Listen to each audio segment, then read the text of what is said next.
Last time I went to a Barnes & Noble, I marveled at the comic book section. There was only a single shelf for Western comic books, while around the corner there was an entire aisle of manga from Japan. Shelf after shelf of books that, while translated in English, readers had to read right to left, which I can tell you is very difficult to adjust to. So why is Eastern manga so much more popular than Western comic books from DC and Marvel? Why is Naruto more popular than Superman? Superman has every advantage, and yet his books struggle to sell. Investigating the answer to this question took me to an interesting discovery. And the answer is shockingly ancient. Western storytelling is typically based on the three-act structure. You likely learn the three acts in school and try to follow them in your writing. But the three-act structure is not the only way to structure a story. As story structures go, it dates back to Aristotle, which makes it rather new from a storytelling perspective and uniquely Western. There is an even older structure, a deeper magic, if you will, that dates back to the time when stories were spoken. The structure is still popular in the East, and it still appeals to Western readers today. In fact, many of the great Western storytellers have rediscovered the structure and used it to write some of the most enduring bestsellers ever written in English. Pride and Prejudice, Goodnight Moon, and Dracula all follow this ancient structure. So, what is this story structure, and how can you use it to make your book more appealing to readers? Find out in this episode of Novel Marketing, the longest running book marketing podcast in the world. And don't forget to like, subscribe, and share this podcast with a friend. Usually, when I talk about craft on this podcast, I try to use films as examples. Millions of books come out every year, but only a few hundred popular movies come out. So statistically speaking, you're much more likely to be familiar with any given film than any given book. But very few Western films follow this Eastern two-act structure. Most of them follow the Hollywood formula, which is based on the three-act structure. This is not true with anime. Most of the best and most popular anime follow the Eastern two-act structure. For example, Code Geass, Full Metal Alchemist Brotherhood, Attack on Titan, and Death Note all follow the two-act structure. If you shop for a completed anime, it's not uncommon for it to come in two box sets, one for season 1 and one for season 2. But as much as I would love to explain the chiastic structure with Code Geass, I actually want to start with something smaller and super American, because this is the interesting thing about the chiastic structure. It can scale to as large as a book series with millions of words, but it also can scale down to a single sentence. So, enough teasing. Let's talk about the chiastic structure. In sentence form, a chiastic structure is called a chiasm or a chiasmus. And here's an example. In 1961, John F. Kennedy had a chiasm in his inaugural address. And this chiasm made the sentence so memorable that you still remember it word for word. In fact, you're probably already playing the sentence in your head. This is the power of a chiasm. That quote, of course, was, "Ask not what your country can do for you, ask what you can do for your country." Chiasms follow either an A-B-B-A format or the better format, which is A-B-C-B-A. And this quote ends where it begins. The center of the quote is the word you. The word you is the peripety, the pivot that changes everything. The C. To create your own chiasmic quote, you start with a parallelism. So something like, ask not what your country can get from you, ask what your country can get from you. So you'll notice those two statements are very parallel. And then you flip one of the statements so that they're connected in the middle, which then gives you the ask not what your country can do for you, ask what you can do for your country. I don't want to talk too much about chiasms at the sentence level. I have a whole course on how to create proverbs as a part of my course, The Art of Persuasion. And it has a whole section on how to create sticky chiastic proverbs. What I really want to do is talk about the structure at the broader level, at the chapter and book level. So let's expand our understanding from chiasms from sentences to children's books and talk about beautifully resonant symmetry. Have you ever wondered why children love Goodnight Moon? Why that book? Why has that stupid book sold 50 million copies? Why is it always in the top 10 best-selling books every single week? Have you ever wondered, right? Have you ever read Goodnight Moon? Have you ever read it for the 50th time and wondered? Well, I've wondered. And as I look at Goodnight Moon, what I see is a chiastic structure, not just with the writing, but with the illustrations as well. This gives it a beautiful symmetry that children appreciate from before they can even talk. So the story opens by describing everything in the room. In the great green room, there was a telephone and a red balloon. It then progresses through the room as the color illustrations slowly get darker. The pages also alternate between color and black and white, giving the feeling of nodding off to sleep. The book also uses concrete language and right-branching sentences, which I don't have time to talk about. They deserve their own episode because they're also really powerful for incredible storytelling. But let's get to the peripety. Let's get back to the chiastic structure, the turning point that changes everything. In Goodnight Moon, it is a full 2-panel page with just 2 words. Goodnight room. This changes everything because now we're not describing the room, we're saying goodnight to the room. Everything we just saw, we're now going to say goodnight to. The next page says goodnight moon, goodnight cow jumping over the moon. Finally, we end where we began. But now everything has changed. The room is dark, the light is off, the old lady has left her rocking chair, and instead of saying goodnight telephone, where we began, we say goodnight noises everywhere. And the story ends. It doesn't have to match perfectly, but the structure matches. And a good chiasm gives this wonderful sense of structure that makes it very appealing at an almost animalistic level. The key to a good chiasm is that peripety, that moment that changes everything in the second act. And in the second act of Goodnight Moon, every page is literally darker than the pages of the first half. You can flip back and forth and you'll see how much darker the pages are. The text and the scene are the same, and yet everything is different because we're now saying goodnight. We're now falling asleep.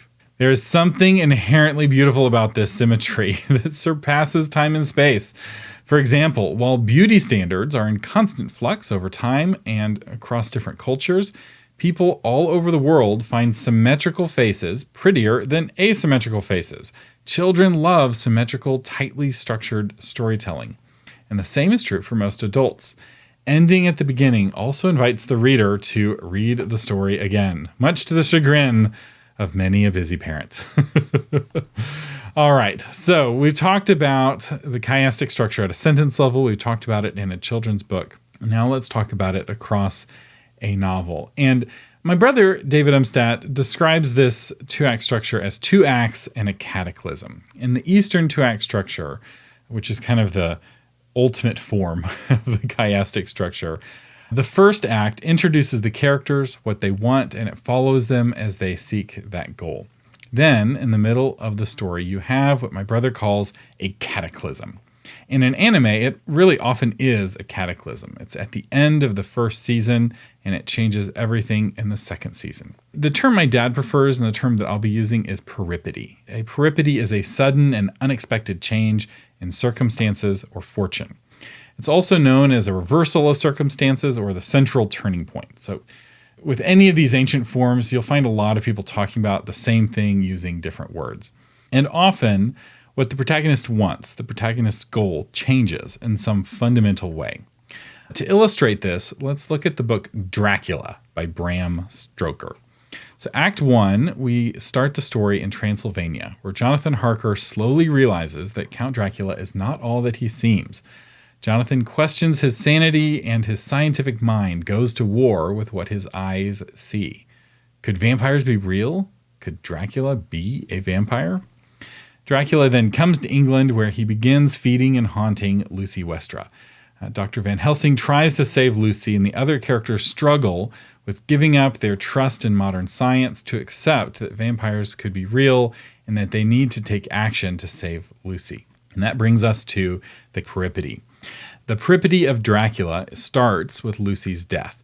And this turns into a true cataclysm as her corpse starts looking healthier and more beautiful even as it ages, until eventually Lucy comes back as a vampire that feeds on little children. Van Helsing, Quincy Morris, and the others go to Lucy's crypt and pray to God, excise the demon, and give Lucy her final death. The Peripety, the ultimate Peripety, is this short statement by Van Helsing that I want to read to you from the book because it's so powerful. Van Helsing says, "Now, my friends, one step of our work is done, one the most towering to ourselves. But there remains a greater task, to find out the author of all this our sorrow and stamp him out. I have clues which we can follow, but it is a long task and difficult, and there is danger in it and pain. Shall you not help me? We have all learned to believe, all of us. Is it not so? And since so, do we not see our duty? Yes. And do we not promise to go on to the bitter end?" Each in turn, we took his hand, and the promise was made. This is such a perfect example of a peripety because it really changes everything. Even the genre of the story shifts on this paragraph. The story shifts from a horror to a thriller. Everything has changed with the realization that vampires are real and that Dracula is a vampire. The hunted have become the hunters, which then takes us into Act 2, the hunting of Dracula. So now, changed from the peripety, the heroes investigate Dracula, trying to find his hiding places. It's almost a mystery as they're finding clues. And there's this encounter with Dracula. But this time, understanding that vampires are real, the men come armed with crucifixes and communion bread. And the great and terrible Dracula, Count of Transylvania, an ancient terror to the Turks, flees before these men armed with the communion bread. The men are no longer stuck in England being hunted by Dracula. Dracula is now stuck in England being hunted by the men. Oh, it's such a good book. You really should read Dracula if you haven't already. So Dracula flees England, heading back to Transylvania, and the heroes chase him to his castle where the story began for the final confrontation.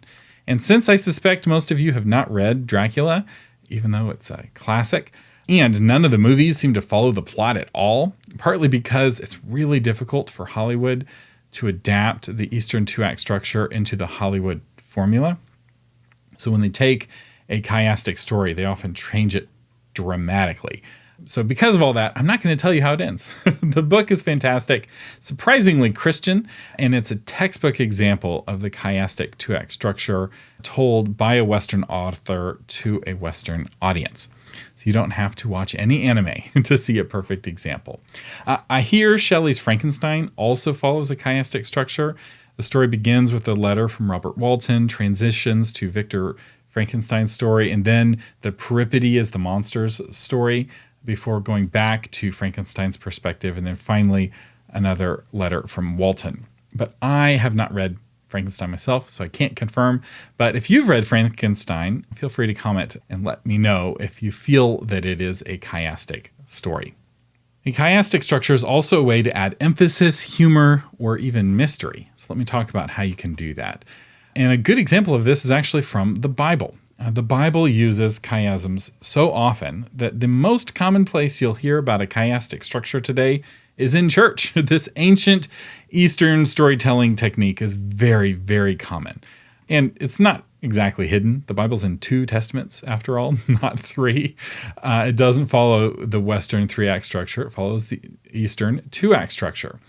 And it often uses the chiastic structure to add emphasis to an important element of the story.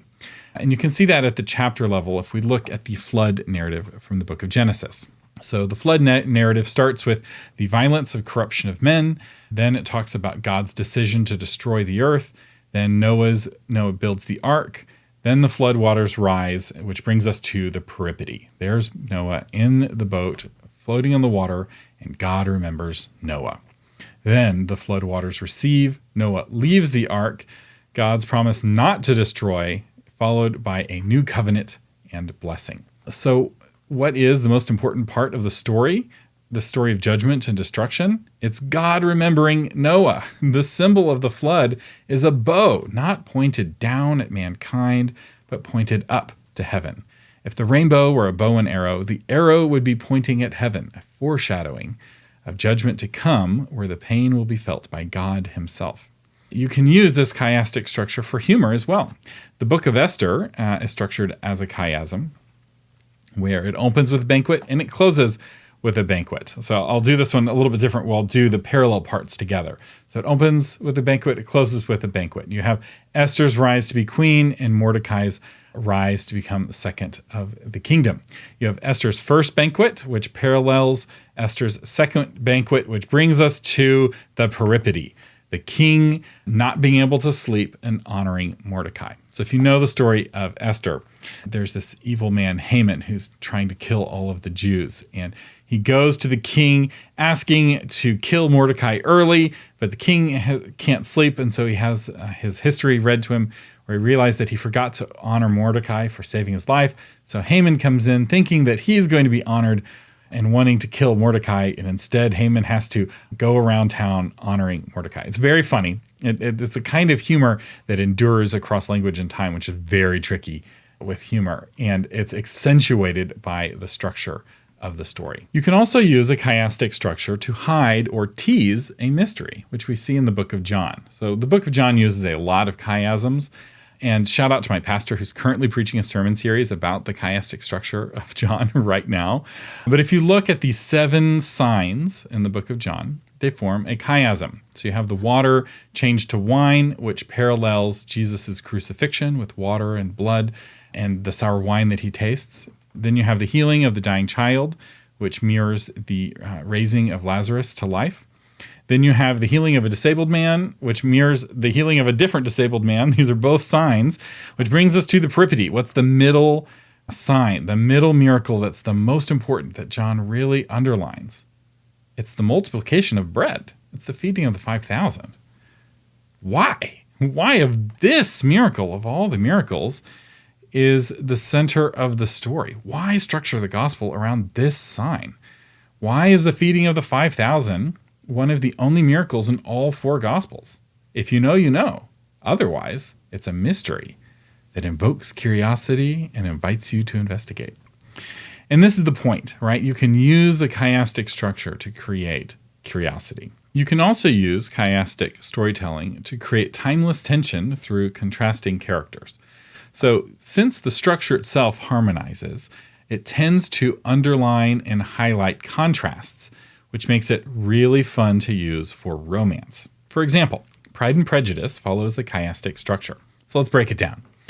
Darcy and Elizabeth start off apart, right? At the start of the novel, Elizabeth is prejudiced against Darcy, perceiving him as arrogant and overly proud, and Darcy, on the other hand, regards Elizabeth with indifference, seeing her as beneath him due to her family's lower social standing and her family drama.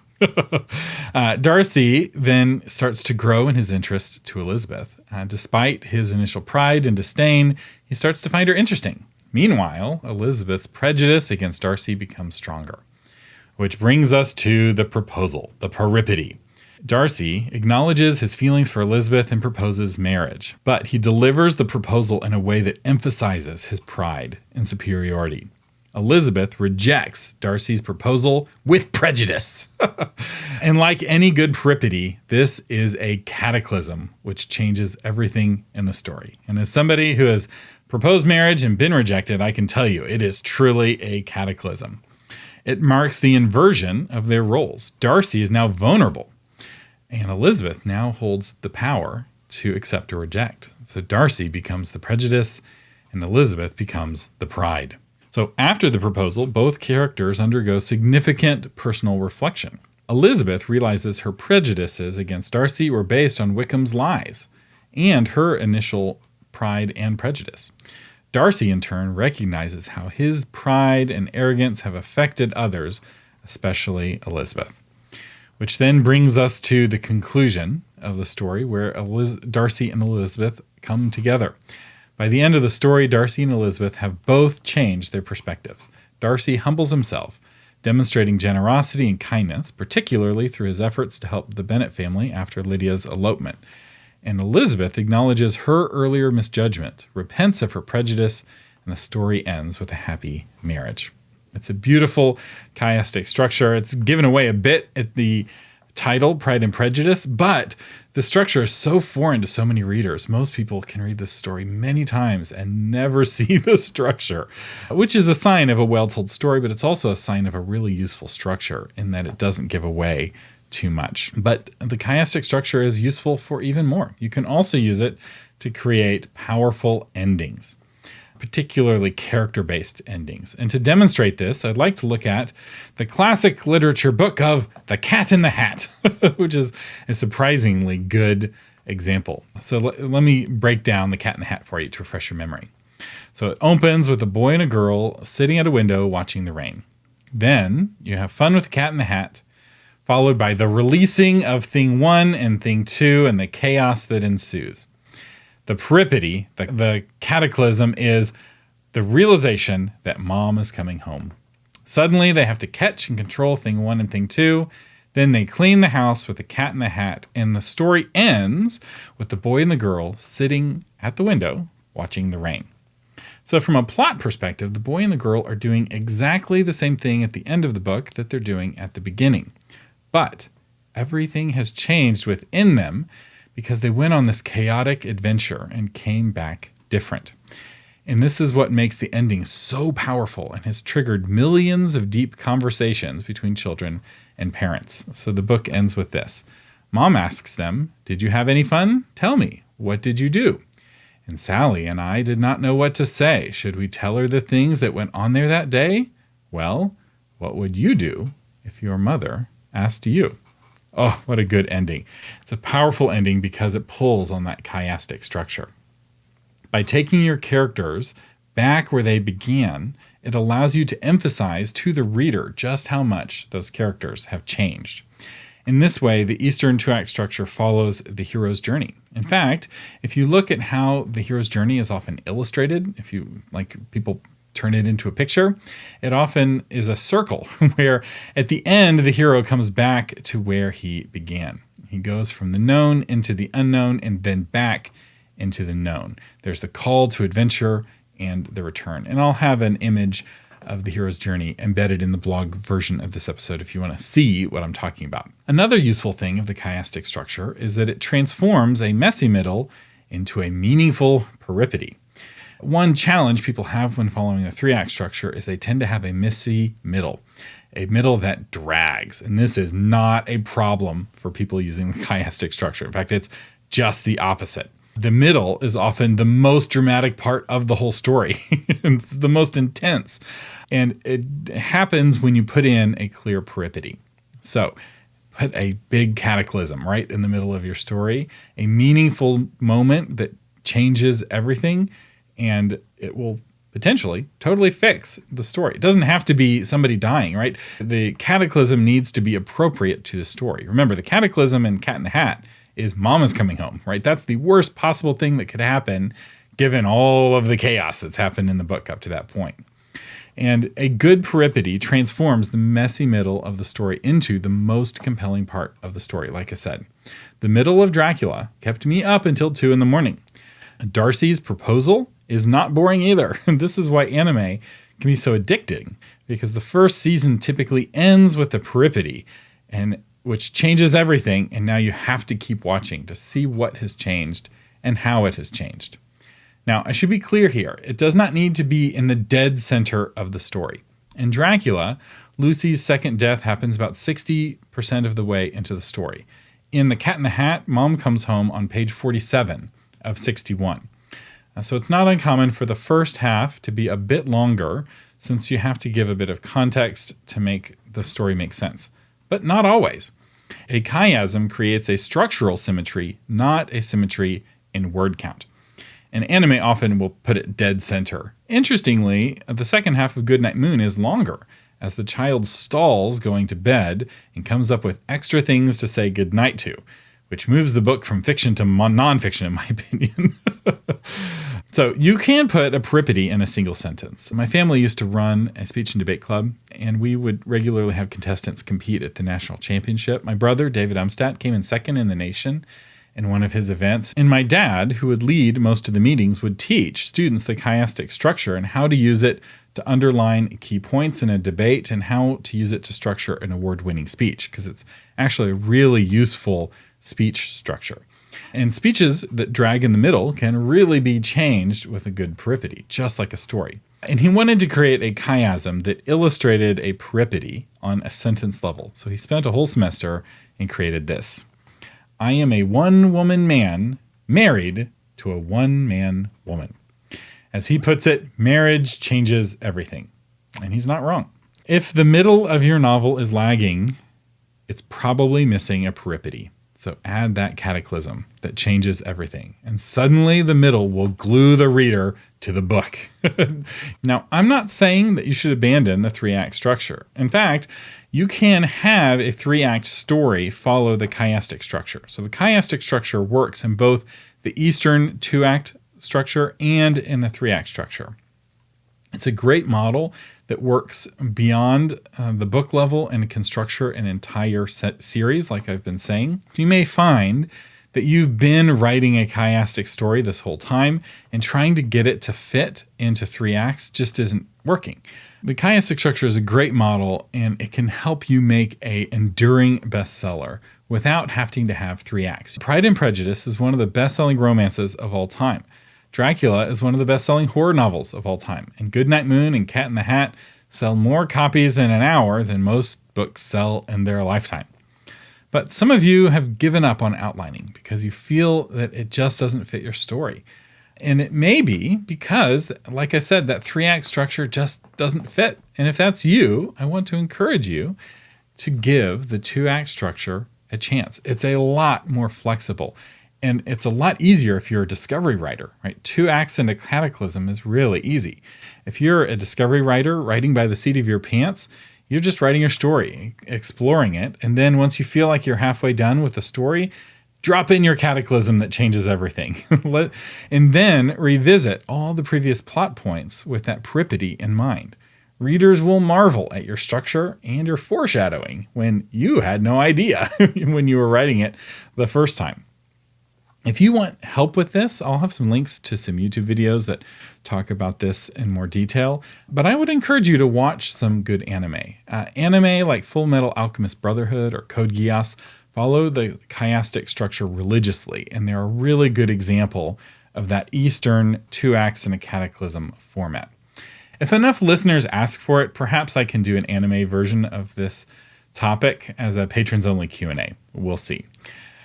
Finally, I would like to say that chiasms invite readers to return to the story. One of the best things that can happen to word-of-mouth marketing for your book is when a reader finishes reading it and wants to read it again. As they read the book for the second time, they tend to talk about it a lot more.